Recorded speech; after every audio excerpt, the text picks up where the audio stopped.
Infertility can happen because of 5 main reasons. Now, why is infertility happening in fibroids? First of all is anovulation.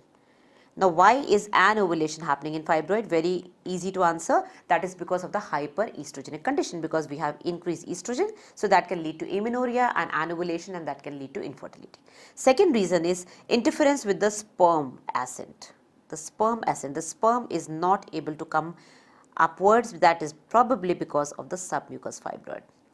Right, because there is a fibroid hanging inside, probably not letting the sperm go up. So, that is interference in the sperm ascent. Okay. Now, blockage of the tubal ostia. Tubal ostia sometimes may have a small fibroid sitting there, and that might cause a tubal blockage, and that might lead to infertility because of obstruction in the tubes. Okay. Tubal ostia blockage, that is at the cornu. At the cornu, where the uterine tube is opening inside the uterus. Next is, it may hinder implantation.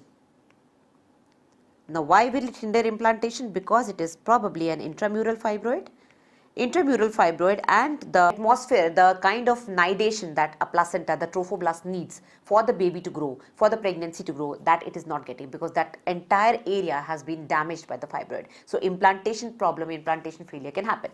Okay. So, we discussed anovulation, we discussed sperm ascent, we discussed tubal blockage, we discussed implantation. What can be the last one? That is defective nidation.